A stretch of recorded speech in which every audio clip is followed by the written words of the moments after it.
Hello all my YouTube fans, it's your homeless friend Kai, and today I am making a clay pot Zeer refrigerator. This technology has been around for a few thousand years. It was originally invented by the Egyptians, who used it to cool their beer. Now, for some odd reason, this technology has been around for 1,000 years and no one has taken the opportunity to improve on it. Myself, I have decided that that is going to be my responsibility. I'm going to improve on the technology. So, for my first design, well, this is actually my second design. My first design was to redesign the pots, bake my own clay, and if you would like to donate to that project, where I believe I can increase the efficiency of these refrigerators to become possibly freezers, you can donate through the PayPal link below. But right now, we're working on the standard clay pot design. For this, you need a couple of clay pots, some sand, some water, and a wet towel to throw over the top. Now, here's where my improvements come in. I took a 10-watt, 12-volt DC electric fan that plugs into a car cigarette lighter from Walmart. I don't know what it cost because I didn't buy it. It was given to me by a friend who used it in his car when his air conditioning went out, and it broke. So he gave it to me, I fixed it, and I'm putting it to use. With that, I hooked it into this homemade round box that I made. It goes in round, and it comes out, I don't know how well you can see it here, but it comes out a slot in the side that's at an angle, so it vortexes the air around the box. Now, in the bottom of the box, I have placed some risers for the pot, because we want to increase the efficiency as much as possible, so we want that pot up off the ground so that the air can evaporate what's underneath. And that 12-volt fan is plugged into my solar system right up here, where I'm running at 12.6 volts, which is a full charge, on 4 car batteries. This fan is really efficient. I run my other one up there 24 hours a day, and it barely touches my voltage. So, okay, for the first part, I got this pot from a friend of mine named Doug, who got it on sale. Thank you, Doug. Because it had a crack in it. Now, I have repaired the crack with some caulking and put a couple of giant zip ties attached to each other around the top of it to make sure that that crack doesn't get any wider. For the bottom of the pot, the hole in the bottom, I capped it with some caulking and a piece cut out of a lid to a Lloyd's barbecue container. Brought to you by Lloyd's. Lloyd's, technically food. Okay, so we're gonna take that pot and we're gonna put it inside here. I'm gonna put you in the tripod here. Try and give you the best view of my work area that I can give you at this point in time. Okay, so take the big pot and we put it in here. Now we want to add enough sand to bring the center pot level, and I believe that is about 4 inches. And as for the size of these pots, the interior one is a 12-inch pot, and the exterior one, I believe, is in a 16 or an 18-inch pot.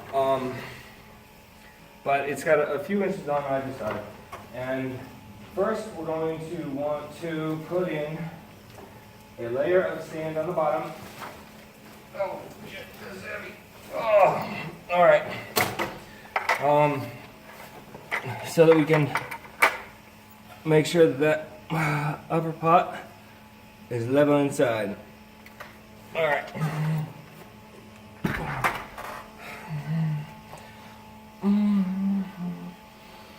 Okay. Now here we have the interior pot. That's about level.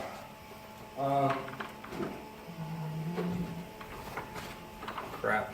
Hold on for a second. I'm gonna pause you and go and get some stuff. Okay, so now that I know the level I want the sand, we are going to pre-wet our sand below.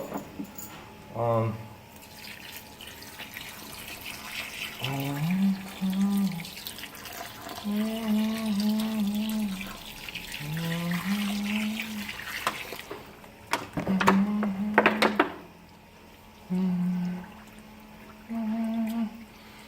right. Should give us a pretty even moisture. All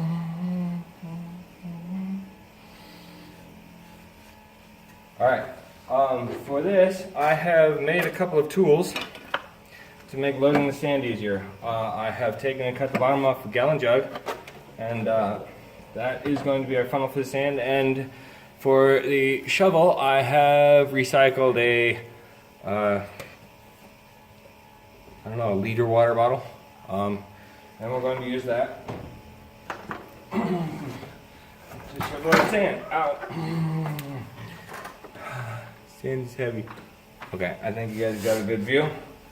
So, we just put our sand in.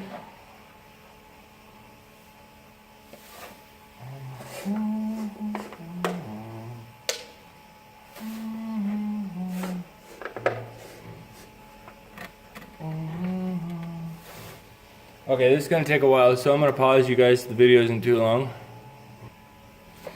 Okay, so we've got our sand up to a decent level. And we want to make sure we have the whole thing soaking. Especially the first time. You want the water to soak through the pots as best as possible.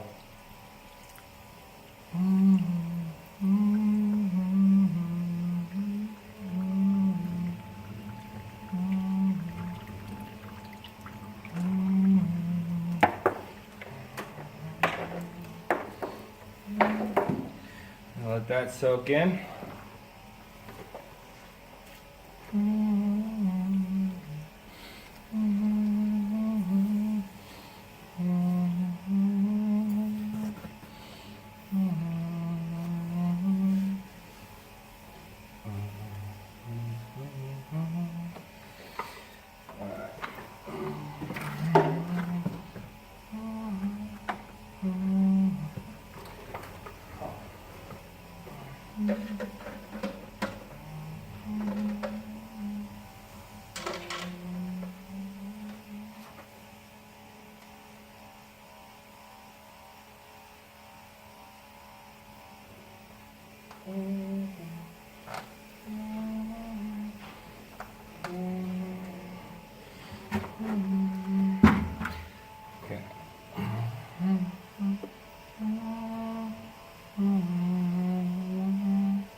Alright.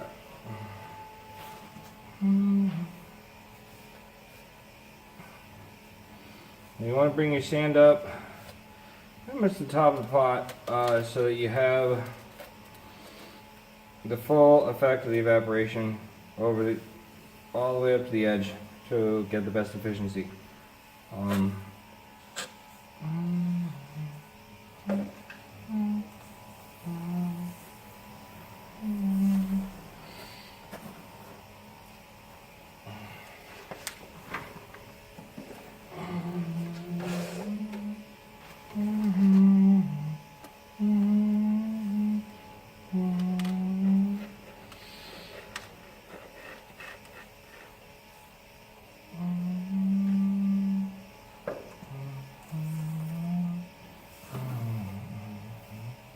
Now, if I had it, I would cut a piece of felt to go over the top of this to keep the sand from shifting or moving around when you pour it, pour the water. A felt ring around the top would allow for evaporation and allow the water to pour through smoothly.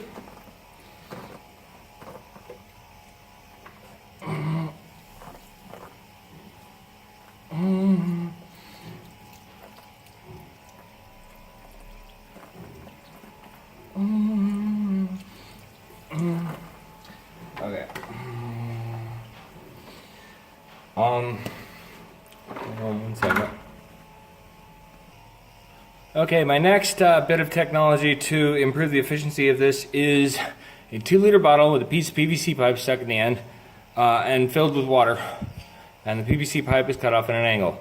Now, some of you may have seen those garden waterers where you just take a glass ball full of water and you stick it in the garden or in next to a plant and it self-waters. This basically works out the same principle. As the sand gets dry, the air allows air to suck up into the bottle and the water to flow out. So it only fills when the sand starts to dry out, which is perfect for us because we want to keep the sand nice and moist and not really waste a lot of water. So that is my improve my efficiency. You can just do the top here real quick. I'll get back. Okay, for the lid to this, I just covered a 5-gallon bucket lid in a wet towel, kind of just to make it round so it didn't cover up the sand, allowed for evaporation. Also, I'm going to put the probe from my thermometer down inside so I can see how cold this sucker gets.